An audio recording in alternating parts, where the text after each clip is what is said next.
Hi, hello. My name is Joshua Pierre Lewis, intern with the 100 Black Men of New York, Junior 100 member. Hi, I'm Joshua Clennon. I'm a community organizer here in Harlem. I'm also an affordable housing professional, and I'm excited to talk about voting today. Why do youth need to get out and vote?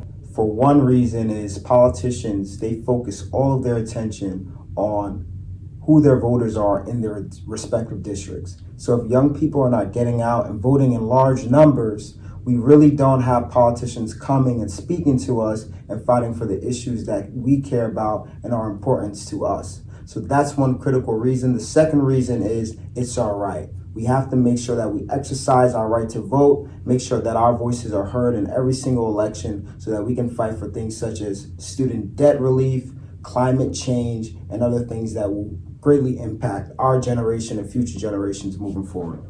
Who is currently running for office or for reelection? In New York State, we have a huge state election. We have our governor who is running, our state assembly members, our state senators, even across the country in the midterm races. We have a lot of important Senate races in various different states.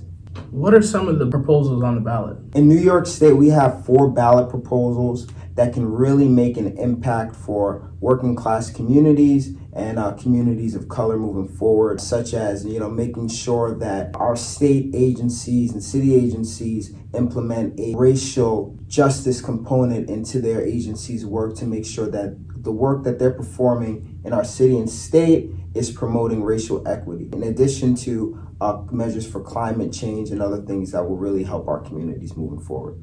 What type of ballots are out there? What are some of the ways these voters can get out and vote? The easiest way to vote is to go to your poll site, your local poll site, and cast your ballot there. If you know you're not going to be around, you may be traveling or whatever during the time of the election, you can request a mail-in ballot in advance so that you can still exercise your right to vote.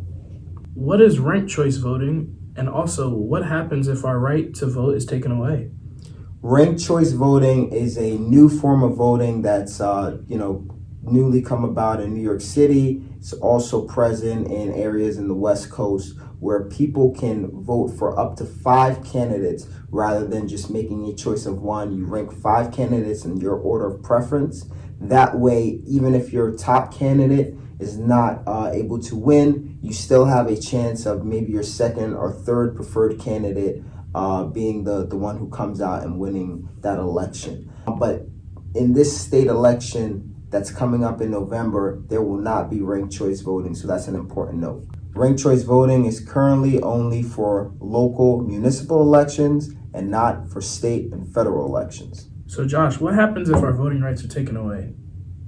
If our right to vote is taken away, we will lose our freedoms, our civic liberties, a lot of the social services and rights we currently enjoy. So we have to make sure that we're constantly exercising our right to vote and also fighting back against reforms to restrict our rights to vote that we've been seeing increasingly in our country.